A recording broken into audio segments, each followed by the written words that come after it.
here from Pop. Turn me to Fiona Rene about Tracker on CBS. Welcome back to the show. As always, it's always so good to see you. You too, man. It's been too long. It's been a while. I think this is like your fourth time on the show because we've done like 3 interviews like this. No, but we did one for Stumptown. I know what you did last summer. Now we're doing this, but we also did an Instagram live or two. I'm pretty sure during the pandemic. Oh yeah, the pandemic sessions. Yes, the pandemic sessions with one of the greatest moments ever of an interview is I like recommended you like a show to watch on Netflix, and it was like a Norwegian show. You were like, yeah, I did the dub for it in the English version. Oh yes. That horror film. I've done so many interviews, but that's like one of my favorite interview moments of all time because I was so caught off guard. But we're talking about Tracker on CBS. I mean, that show had like kind of like sprinkles and trailers out there, and everyone wanted to watch it, and people are watching it now and they're loving it. What's that like from you from a journey perspective, reading scripts for it and then kind of seeing it kind of come to life on screen? Because those are like 2 separate journeys in a lot of ways. Totally. And they were in pre-production for so long. I mean, we shot the pilot in October of 22. Wow. And then we started shooting the actual series at the end of 23. So a year had gone by before we even shot any of the actual season, which was nuts because I was like, wait, what was my character? What was I doing? But the journey's been really beautiful. I honestly didn't expect to be a series regular on this. I think my character was originally written as a recurring guest. And, the team has just been so awesome and given Rene so much stuff to play with. And season 2, we're seeing Rene go into some other spaces. So yeah, the journey's been long and each step has been more and more exciting, to be honest. Is there an overall approach that's standard in terms of playing a character for the first time? Or does it kind of change depending on the project specifically? The project, the person, the time they are in their life, each production is so different with the people. Because we've never seen this character before, neither have you, if you think about it. Right. Right. I think a lot of it is the same as like, you go into a new community and you're like, oh, I'm supposed to be no, every community is different. Every show has like a different set of people working behind the scenes. Mm-hmm. So I don't know, you read the script and you get some key words that kind of go, oh, she's a little like this. Oh, she's a little like that. But what I've noticed mostly from network television is like, I have to just tap into me as much as I can and just do it the way I would do it, like make it natural. And if it's not natural, then it's not going to work. Yeah. So yeah, I've tapped into my own sassy self. For a sure. bit more than normal. But yeah, she's been cool. She's a lot fancier than me, man. Rene's in some fancy ass clothes. She's in fancy jewelry. It was weird because I had to get my eyelashes done for this show and my nails. Wow. I don't have fake eyelashes and fake nails in real life. Yeah. So I've gotten a little fabulous. And cable TV is pretty kind of real time compared to other things, right? Like you pump out these episodes and then they come up. Yeah, I know, right? So fast. I mean, these poor directors, these guest directors that are coming in, and they've got 8 days to shoot what really should take 10. Mm-hmm. And I don't know. I've never had I've come home a couple of times like, oh God, I hope I did okay, because they give you 2 takes and they're like, all right, let's move on. Let's turn around. The next setup. Mm-hmm. Let's go. And as an actor, you really want to do your best. You want to try. Every actor out there, we want to play, right? We want to test the waters. We want to figure out the spectrum of what this character can do. And you really just don't have time. No. That's what you do that shit at home. These indie movies too that shoot for 14 days and everyone's just like, what? Yeah. There definitely were well, now you're making movies, you get it. Time is money. Yes. I also get that there's something so cool about seeing kind of a video village and seeing something in a script just go on screen. It's the cool, I get why you do what you do. It's the coolest thing. Right. Yeah. I feel like it's you have an idea about something and you say it out loud and some other person's painting a painting of what you just said and you're like, "How did you do that?" The the transference of idea to being materialized is such it's like one of the coolest things on this planet. 100%. I'm wondering if you ever think about the audience member watching a show like Tracker throughout the kind of creation process of it, because this is a show that obviously kind of cable television week to week drops. There's so much that kind of happens. There's so many kind of theories when people have to wait for a new episode. There's like the dinner table conversations about what's going to happen next. Yeah. Do you ever think about that, You like know, during the creative process, or is that I feel something bad afterwards? I feel bad for Justin because he's an EP and he's the one he has to think about that. Exactly. And that's hard because Yeah. in the actor's shoes, that's the last thing you wanna be thinking about is, like, your audience. Like, in order to be authentic to the moment, you're just supposed to be character driven. What's your motivation for Yeah. you as a character in the moment? And so the more authentic you make it for you, the less you're actually thinking about, like, the politics of the show and, like, how audiences are gonna perceive it, and I've tried not to be too hard of a logic police. Justin's Mhm. really good at that too. Like the two of us are like, "Oh, well, this doesn't make sense. Would they say that? And if this happened at this point, then how could this happen now?" Like, we want to make it as real as possible. I Yeah. think really that is the actor's job is to create honest reality and truth in a Yep. world that's not real, right? Mhm. Um, but when we pick it apart too much, like we have to remember, like this is television. We have to suspend our disbelief. We're going into a story that isn't actually reality. So there is a middle ground, Mhm. and I try not to take it upon myself to think about what the audience is going to think because that technically is not my job. Okay, well, And but the episodes are out now, so maybe you can think about it a little bit more. I'm just saying, like maybe you can think about it a little bit, or maybe you just I mean, not think about technically, it. we're still shooting the last episode, Oh my god. Okay, yeah, I uh, know it's so quick. It's and it's so yeah. it's wild, like it's just gonna be shot and then edited and then come out. Um, I think the one thing is that we've had to figure it out as we go. Like the Mhm, writers are figuring it out as they go. And I think I can't speak for them because I'm not in the writer's room and I don't know their process. But what I'm assuming is happening is that they're getting live feedback from mhm. audience members across the world. They're getting test audiences to give them feedback. And as episode 3 and 4 rolls out, they're getting feedback and they're going, okay, we're going to make these changes as we write episode 7 and 8. Yeah, 100%.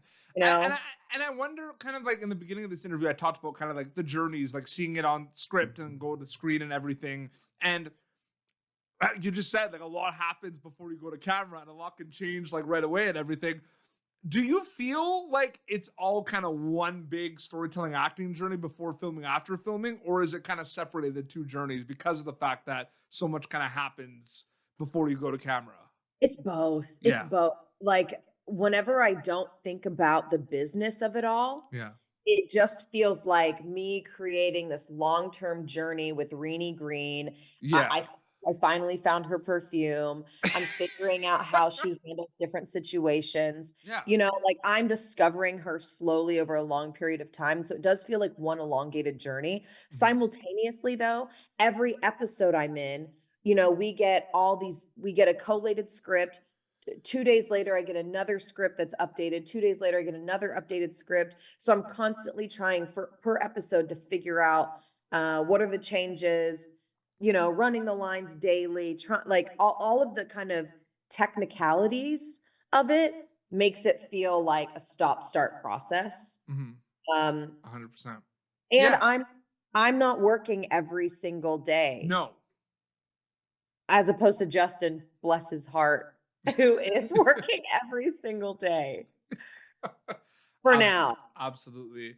And shifting gears a little bit, you've been on the show a few times and we've talked about this. I mean, we are horror movie buddies. We enjoy horror movies.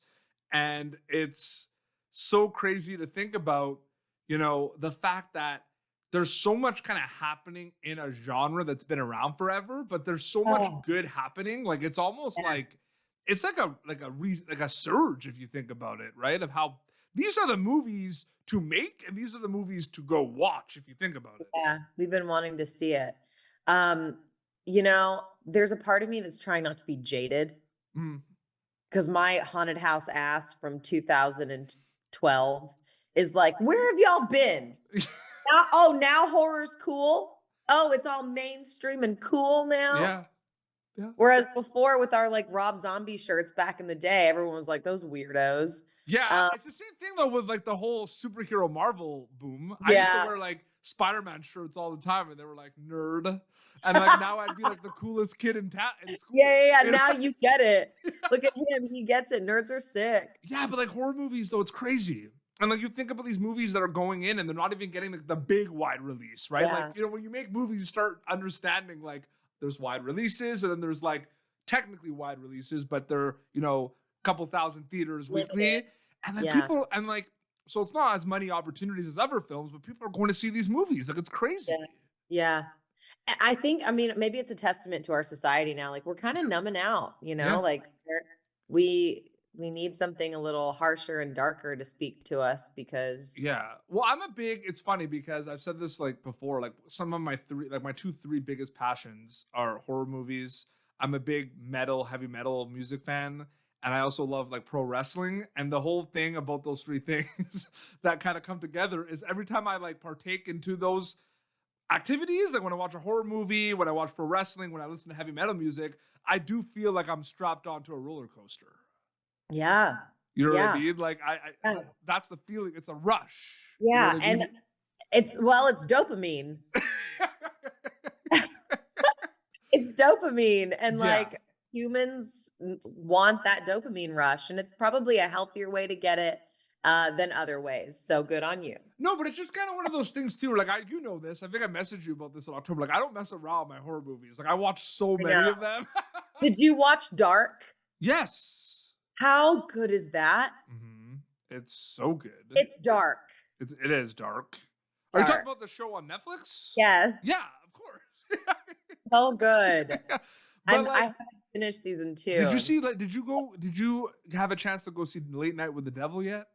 No, I've gotten so many text messages about it. Yeah. Honestly, I haven't had time since I've been shooting. I haven't been to the movie theater in That months. movie is insane.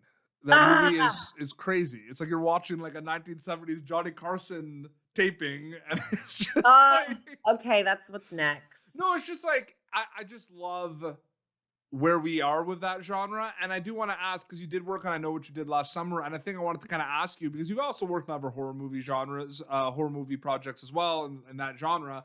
But like specifically with like I Know What You Did Last Summer, which I thought was really cool, is like you're in a show that has like, the whodunit, the slasher component, and like it's scary, but your character is not part of that stuff, right? Like your character No, is how based. boring. Well, no, I'm just saying, like, you're not the one. Like, it's like in a comedy, right? The people that are in Yeah. the comedy that are not supposed to be funny. You know what I mean? Like, I Mhm. find that interesting as well, right? Like, where your character is not able to, like, you're like not scary, or you're Yeah, not like, do you know what I mean by that a little yeah, bit? yeah, Like, yeah. yeah, I'm yeah. not being killed and I'm not killing anyone. Spoiler Yeah, alert. I know. I mean, they've No, but seen it. you know what I mean, though, right? Like, still a Yeah. comedy, yeah. I did this B horror film a long time ago. I would never recommend anyone watching it Well, I necessarily. need to watch it like right now, so you have to tell me which one it is. Maybe I Uh, have watched it. Maybe you you have told probably me. have. Yeah, maybe you've already seen it. Yeah. But I didn't care about how successful the film was Mhm. or how great the content, how moving the script was. Honestly, that didn't matter. It was like so fun to shoot because I Yeah. was able to be a monster and I was just with my friends and it was just so fun that I think there was, like, a little culty following of the film, and I think it's because they could feel us having fun. Yeah. I think there's some horror films out there that it doesn't that's why the horror film genre is such a wide net because there's some of these, like, really intellectually, psychologically driven, beautiful pieces of art, and Mhm. then there's, like, mess, Yes. and it doesn't it And then there's sometimes you have both. yeah, and then you have Terrifier? What's up? Yes, exactly. But I'll tell you, as much as I loved I Know What You Did Last Summer and, like, that team was so cool and it was just so awesome to be a part of such a huge IP. Mhm. I would film that other B horror film in a second, in a heartbeat, because I Mhm. gotta wear fake teeth and like Mhm. screech and Oh, I need to you I need to find out which movie this is, like, right after we wrap this. know, yeah. I'm excited. Did you watch Thanksgiving? Eli Ross Thanksgiving? Oh my gosh, yes. Shout out to my mate Was my Joe favorite Duffy. that was my favorite movie, a horror movie of 2023. Oh, I'm so glad you said that. It was amazing. I've interviewed a lot of because a lot of the cast is from Toronto. I'm Canadian as well, so Yes, I knew a lot of them as yes, well, and it was so good. I love that movie. It was so good. yeah. Yeah. Um, yeah, I felt like they did such a good job with like laughing at themselves. But I generally found like some of the like sequences just like terrifying.